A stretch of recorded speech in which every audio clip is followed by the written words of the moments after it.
Welcome everyone. Welcome to Physics by RN. So I am RN Mehra and I have started a free CUET lecture series. In this lecture series, I am covering the difficult topics of the syllabus. The lecture series will almost be around 40 days. So this is the day 3 of the lecture series. We started with the topic of nuclear physics. Nuclear physics we began, and in the nuclear physics, the number one topic which we are covering is nuclear properties. So we began by covering the nuclear properties. In first two sessions, we did many properties. For example, in one first session, we did size, radius, electric charge distribution, electric charge distribution, binding energy, and separation energy. These were the physical quantities, or these were the properties which we covered in the session one. Now, in session two, we studied binding energy curve. Binding energy curve. Then we studied liquid drop model. Liquid drop model. So liquid drop model is a model which can explain the binding energies of the nucleus. These two were very important lectures. You can see these on the YouTube already uploaded there. Today we are going to cover spin and parity. So this is one of the property, spin and parity. And other property which we will discuss is movements. Moments, electric movements and magnetic movements.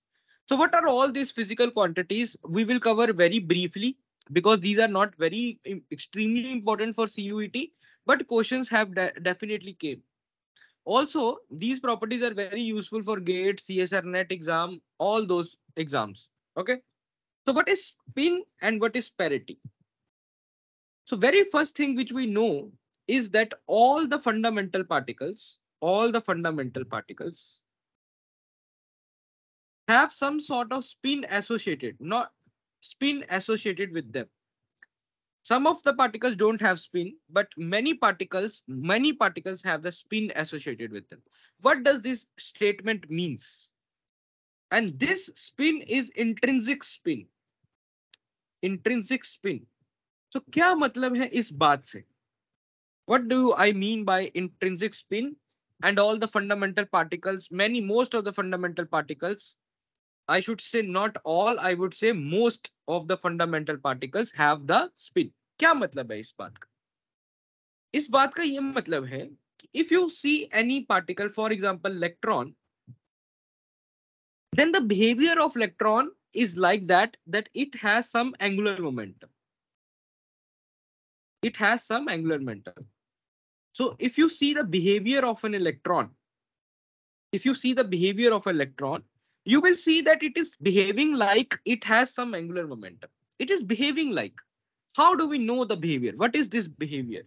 So if you put an electron in a magnetic field, which is time in or space inhomogeneous, means non-uniform magnetic field. Non-uniform magnetic field, then what happen is this electron is split into two beams, one with spin up and other with spin minus half. This experiment is called Stern-Gerlach experiment.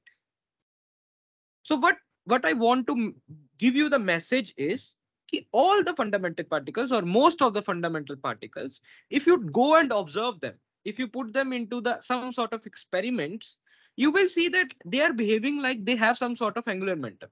वो कुछ ऐसा behave करते हैं कि उनके अंदर कुछ angular momentum है. But this does not mean that electron is spinning. This is a wrong convention. बहुत से बुक्स में या बहुत छोटी क्लासेस में we see a picture that electron is a sphere and that electron is revolving around a axis just like earth, and we say that because of this revolution or because of this spin the electron has angular momentum. No, this is a wrong convention. This is wrong. Electron do not spin around its axis. Electron has no axis. Electron is born with some sort of angular momentum. वो पैदा ही इस angular momentum के साथ में हुआ था. And this angular momentum is inbuilt inside the electron. And whenever you go and observe electron, you will see that this electron will have the angular momentum.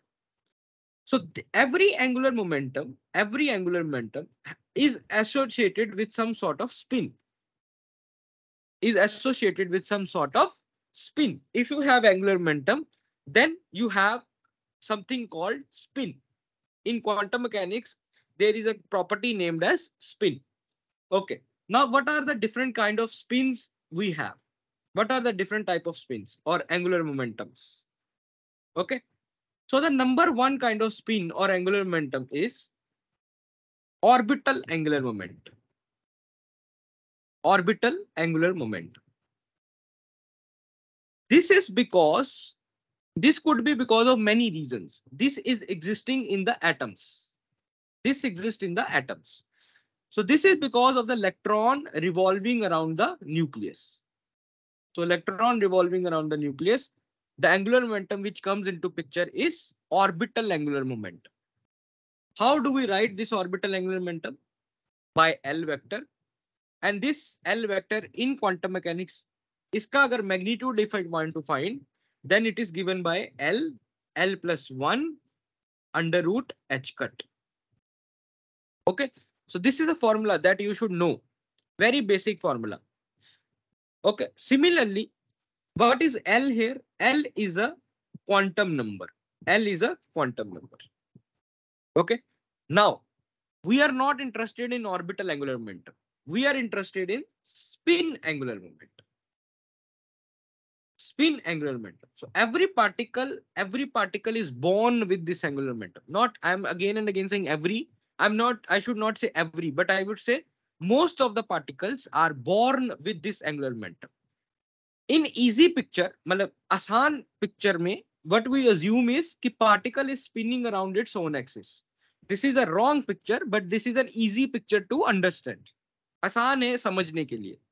So every particle is born with some sort of spin angular momentum. And how is this defined? This is defined as S plus 1 divided by h cut. S plus 1 divided by h cut. Or what this S is? This S is called the spin or spin quantum number. This S is called spin or spin quantum number. तो example से समझते हैं. For example, for an electron और proton और neutron, the spin is half. The spin is half. So what is spin angular momentum?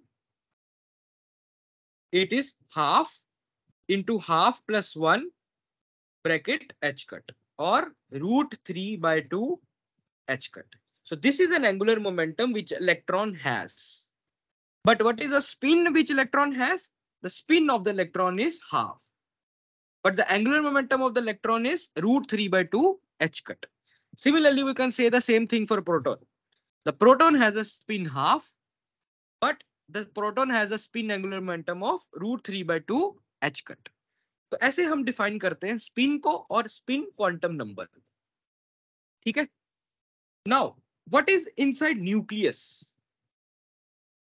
या nucleus के आने से पहले एक और छोटी सी बात कर लेते हैं. If I put, you should remember this. If I put particle with the spin in magnetic field,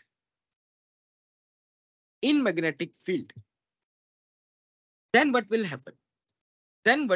Okay. So let's say this is a magnetic field. मैंने मैग्नेटिक फील्ड में अपने पार्टिकल को रखा जिसकी स्पिन थी s और उसका angular momentum क्या था? s vector. स्पिन थी स्मॉल s और एंगुलर मोमेंटम था capital S. So we say that this s can have few particular directions only. तो हम ऐसा नहीं बोल सकते कि ये स्पिन ऐसे भी हो सकती है, ऐसे भी हो सकती है, ऐसे भी हो सकती है, ऐसे भी हो सकती है. No, we can not do this. There is a rule. The rule says when you put an spin particle with the spin in a magnetic field, this S vector or the spin angular momentum vector can have only fixed directions. So for example, if you put a half spin particle, then only two directions are possible. One is spin up direction and other is spin down direction. Usually we call this as plus half and we call this as minus half. Okay. So how many directions are possible?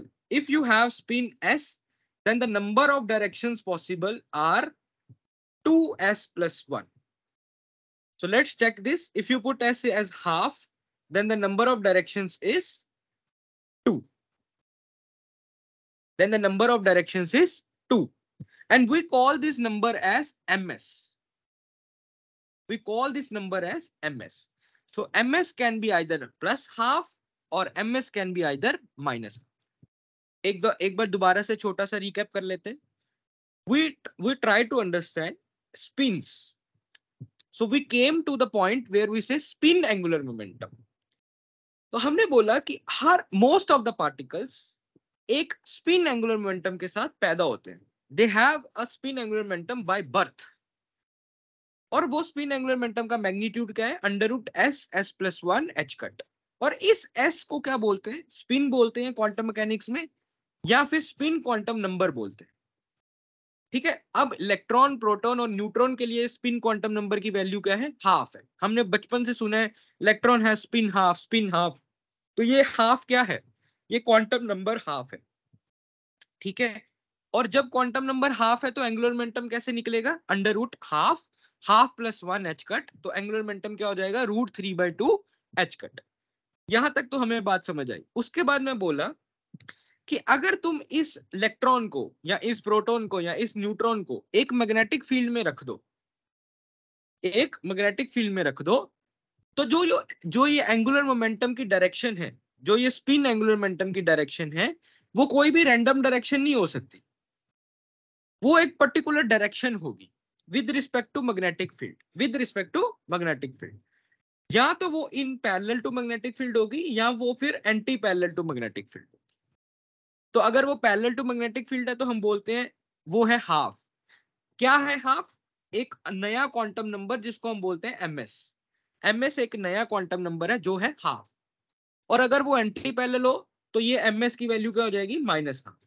यही हम बोलते हैं ना. तो electron can either have spin up और spin down. तो वही मैं स्पिन अप और स्पिन डाउन का मतलब समझा रहा हूं. ठीक है. इन जनरल अगर तुम्हारी स्पिन एस है तो कितनी डायरेक्शंस पॉसिबल है? 2s plus 1. तो यहां पर हमारी स्पिन थी हाफ, तो इसमें कितनी डायरेक्शंस पॉसिबल हुई? 2 इंटू हाफ प्लस 1 2. ठीक है. यहां तक समझ आया भाई? Is it clear till here? Anyone? Is it fine? Yes, sir. Okay. So this is what we define as spin. तो अगर हमने स्पिन डिफाइन कर ली तो what is nuclear spin? Nuclear spin को हम डिनोट करते हैं आई से. आई से. ठीक है. अब आई क्या होगा? I will be the sum of all the spins. Sum of all spins. Now nucleus के अंदर प्रोटॉन्स भी हैं, न्यूट्रॉन्स भी हैं. एक प्रोटॉन नहीं है, काफी प्रोटॉन है, काफी न्यूट्रॉन्स हैं, और सब प्रोटॉन्स और न्यूट्रॉन्स की स्पिन है. तो आई क्या होगा? आई होगा उन सब स्पिन्स का सम, वेक्टर सम. ठीक है. मान लो कि 2 न्यूट्रॉन थे और 2 प्रोटॉन्स थे. ठीक है. अब 2 न्यूट्रॉन्स में दोनों न्यूट्रॉन स्पिन अप थे. हो सकता है ऐसा, कोई प्रॉब्लम नहीं है. अब 2 प्रोटॉन्स में एक प्रोटॉन स्पिन डाउन था और एक प्रोटॉन स्पिन अप था. तो टोटल स्पिन कितनी हो गई? 2 स्पिन अप, है ना? 2 स्पिन अप, क्योंकि ये स्पिन अप और स्पिन डाउन कैंसिल हो गए और 2 स्पिन अप. ये मैं बहुत ही रफ लैंग्वेज में आपको समझा रहा हूं, लेकिन आप समझ रहे हो ना. आई क्या होगा? आई होगा sum of all the spins inside the nucleus. जितने भी न्यूट्रॉन प्रोटॉन है उन, या जो भी बाकी पार्टिकल्स हैं न्यूक्लियस के अंदर, उनकी जो भी टोटल स्पिन होगी, उन सबको अगर तुम वेक्टरली ऐड करोगे, वेक्टर एडिशन करना है, अगर उनको वेक्टर एडिशन करोगे तो जो स्पिन आएगी उसको बोलते हैं न्यूक्लियर स्पिन. ठीक है जी. बस इतनी सी बात है. अब हर न्यूक्लियस के लिए अलग अलग स्पिन होती है. अब अगर तुम्हारा ऑड ए न्यूक्लियाई है, ऑड ए का न्यूक्लियाई का मतलब समझते हो कि number of protons plus neutrons is odd. तो तुम्हारी जो स्पिन होगी वो हाफ इंटीजर होगी। हाफ इंटीजर यानी या तो हाफ होगी या 3/2 होगी या 5/2 होगी या 7/2 होगी। लेकिन अगर तुम्हारा इवन ए न्यूक्लियस है यानी कि न्यूट्रॉन प्लस प्रोटॉन्स इवन है, तो तुम्हारी स्पिन जो होगी वो इंटीजर होगी, या तो 0 होगी, 1 होगी, 2 होगी, 3 होगी। ठीक है, इस बात को याद रखना। जैसे हीलियम, हीलियम 2 4 कौन सा है? Even nucleus. इसका ए जो है 4 है, वो है इवन। तो इसकी स्पिन या तो 0 होगी, 1 होगी, 2 होगी। ठीक है, और अगर यही मैं बात करूं तुम्हारी लिथियम की, या तुम्हारी मैं बात करूं beryllium, beryllium is also has that, hydrogen की।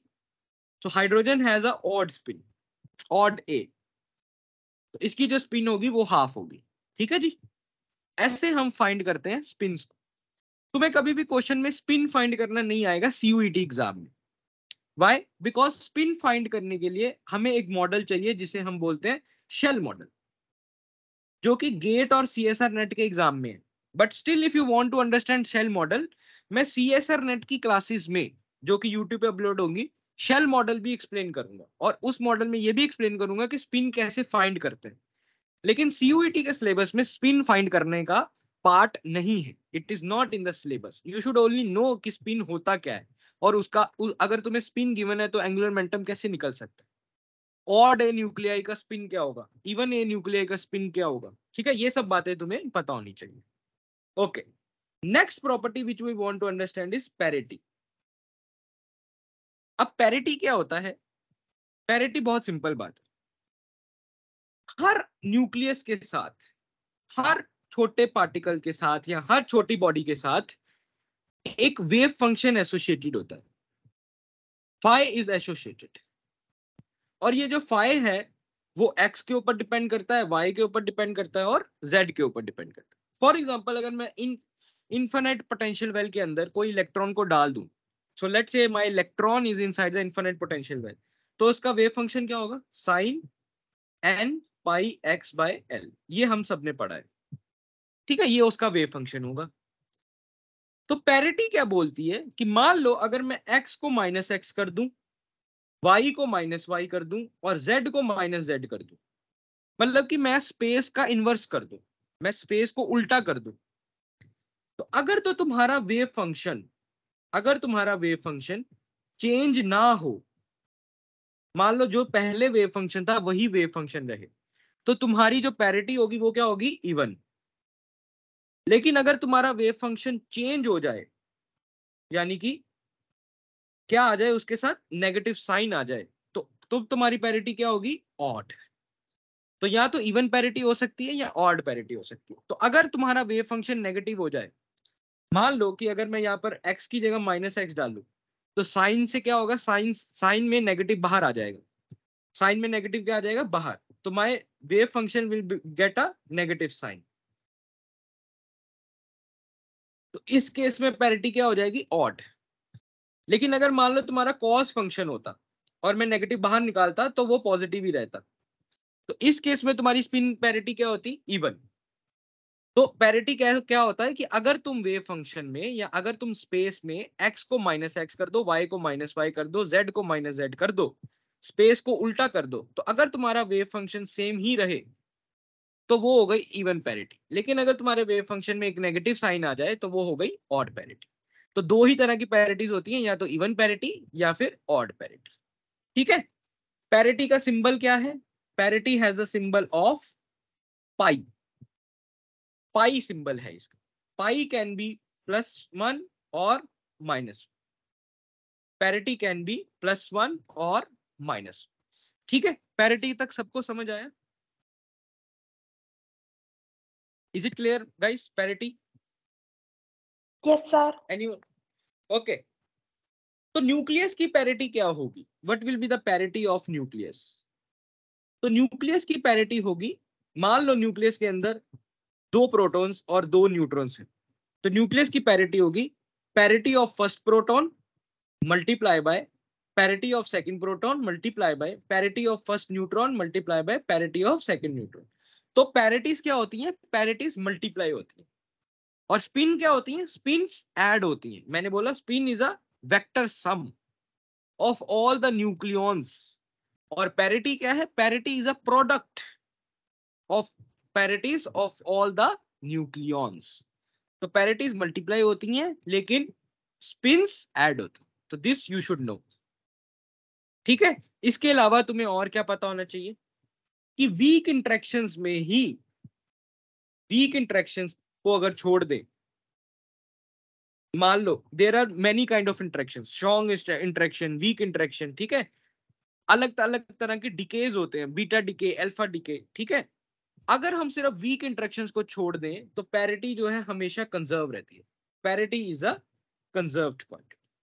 तो स्पिन एंड पैरिटी में तुम्हें इतना ही पता होना चाहिए, इससे ज्यादा तुम्हारे कंसेप्ट्स सीयूईटी के एग्जाम में नहीं। ठीक है, इससे ज्यादा तुम्हारा सीयूईटी के एग्जाम में नहीं। अब न्यूक्लियर मूवमेंट्स, मैंने पहले सोचा था कि सीयूईटी के लिए मैं न्यूक्लियर मूवमेंट्स कवर करूंगा, लेकिन मैंने एनालाइज किया कि न्यूक्लियर मूवमेंट्स सीयूईटी के एग्जाम के लिए इतना इंपॉर्टेंट नहीं है। ये गेट या सीएसआर नेट के लिए फिर भी इंपॉर्टेंट है, but this is not at all important for CUET, so I will not cover nuclear movements for you. तुम्हें बस 2 या 3 बातें पता होनी चाहिए, सिर्फ 2 या 3 बातें न्यूक्लियर मूवमेंट्स में पता होनी चाहिए, जिसके बेस पे शायद कभी क्वेश्चन आ सकता। वो बातें क्या है कि न्यूक्लियर मूवमेंट्स होते क्या है? एक तो वो 2 तरह के मूवमेंट्स होते हैं। एक होता है इलेक्ट्रिकल मूवमेंट और एक होता है magnetic movement. Magnetic movement word तुमने काफी सुना होगा पहले। इलेक्ट्रिकल मूवमेंट भी तुमने सुना होगा, electrical dipole movement, similarly magnetic movement. ठीक है, तो ये वर्ड्स तुमने सुने होंगे। अब मूवमेंट जब भी डिफाइन करते हैं, let me make a new page and make it as simple as possible. तो मूवमेंट्स जो है वो 2 तरह के होते हैं। नंबर 1 इज इलेक्ट्रिकल मूवमेंट और नंबर 2 इज मैग्नेटिक मूवमेंट। देखो, इलेक्ट्रिकल मूवमेंट में क्या आता है? सबसे पहला मूवमेंट है चार्ज। ठीक है, इसको हम क्या बोलते हैं? Monopole movement. इसको हम क्या बोलते हैं? Monopole movement. फिर क्या आता है? पी। इसको हम क्या बोलते हैं? Dipole movement. फिर आता है, तुम इसको स्मॉल क्यू ले लो, ठीक है, इसको ले लो स्मॉल क्यू। फिर आता है कैपिटल क्यू, जिसको हम बोलते हैं क्वाड्रुपुल मूवमेंट। ठीक है, तुमने अब तक क्या किया होगा? या तो तुमने चार्ज निकाला होगा, चार्ज तो पक्का ही निकाला होगा, या फिर डाइपोल मूवमेंट निकाला होगा। लेकिन अगर तुम उससे भी ऊपर चले जाओ तो बोलते हैं क्वाड्रुपोल मूवमेंट। एग्जांपल देता हूं, जैसे मान लो सिर्फ एक चार्ज पड़ा है तो दैट इज अ मोनोपोल। लेकिन अगर यही 2 चार्जेस पड़े हो तो this is a dipole movement. लेकिन अगर यही 4 चार्जेस पड़े हो, plus Q, minus Q, plus Q, minus Q, तो ये क्या हो जाएगा? क्वाड्रुपुल मूवमेंट। ठीक है, इसको हम क्या बोलेंगे? क्वाड्रुपुल मूवमेंट। तो अलग अलग चीजें होती है, एक है मोनोपोल मूवमेंट, एक है डाइपोल मूवमेंट, एक है quadrupole movement. Similarly magnetic magnetic movements में भी सेम होता है, लेकिन मैग्नेटिक मूवमेंट्स में मोनोपोल मूवमेंट एग्जिस्ट नहीं करती है ना। तुमने पढ़ा होगा ना कि magnetic monopole does not exist. तो मैग्नेटिक मोनोपोल एग्जिस्ट नहीं करती, लेकिन क्या एग्जिस्ट करती है? मैग्नेटिक, क्या एग्जिस्ट करती है? Magnetic dipole movement. और ये बहुत इंपॉर्टेंट, ये काफी लोग पढ़ते हैं, इसको हम बोलते हैं न्यू। न्यू क्या होता है? Charge, sorry, current into area. मान लो कि तुम्हारा इलेक्ट्रॉन है वो ऑर्बिट कर रहा है न्यूक्लियस को, कर रहा है न्यूक्लियस को। इस लूप का एरिया है ए, और इस लूप में जो करंट है इलेक्ट्रॉन की वजह से वो है आई। तो इसकी वजह से तुम्हारा जो मैग्नेटिक डाइपोल मूवमेंट होगा वो होगा आई इंटू ए, आई इंटू ए। ठीक है जी। अब अब सोचने वाली बात ये है कि like every most of the particles are born with angular momentum, they are also born with magnetic movements. जैसे पार्टिकल्स एंगुलर मोमेंटम के साथ पैदा होते हैं वैसे ही वो मैग्नेटिक मूवमेंट के साथ भी पैदा होते हैं। क्यों? क्योंकि देखो, जब भी किसी पार्टिकल के अंदर एंगुलर मोमेंटम है मतलब उसके अंदर स्पिन हो रहा है, वो स्पिन कर रहा है। तो जब भी एक चार्ज पार्टिकल स्पिन करेगा तो करंट आ जाएगा। जब भी चार्ज पार्टिकल स्पिन करेगा तो कुछ करंट आएगा। अगर करंट आया है तो एरिया भी तो कुछ होगा पार्टिकल का, जितना भी चाहे छोटा से छोटा एरिया हो लेकिन कुछ तो एरिया होगा। तो अगर करंट है, एरिया है, तो मैग्नेटिक मूवमेंट भी होगा। तो जब भी कोई चार्ज पार्टिकल स्पिन करता है तो मैग्नेटिक मूवमेंट का होना तो जरूरी है ही है। तो जैसे पार्टिकल्स एंगुलर मोमेंटम के साथ पैदा हुए हैं और अगर उनके ऊपर चार्ज है तो उनके ऊपर मैग्नेटिक मूवमेंट भी होगी। तो तुम्हें बस इतना पता होना चाहिए कि इलेक्ट्रिकल मूवमेंट्स होती हैं और मैग्नेटिक मूवमेंट्स होती हैं। अब क्वाड्रुपल मूवमेंट क्या चीज है? क्वाड्रुपल मूवमेंट कुछ नहीं है, सिर्फ ये एक प्रॉपर्टी बताता है। क्वाड्रुपल मूवमेंट सिर्फ एक प्रॉपर्टी बताता है।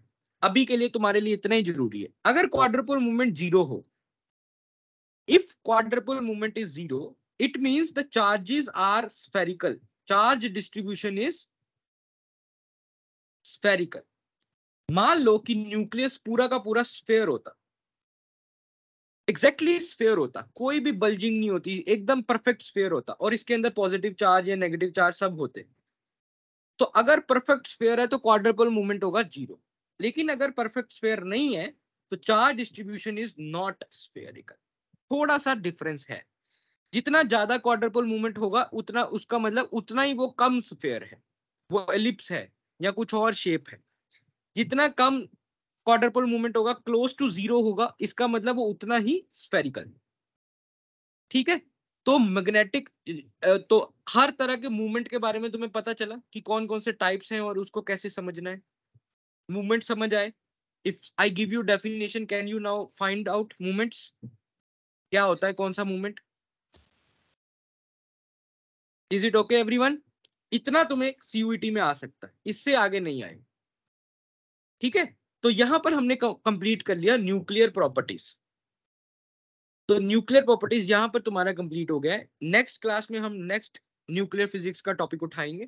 Don't miss the classes. अगर क्लास मिस हो भी रही है तो यूट्यूब पे देख लो। ठीक है? तो now you can ask any questions if you have.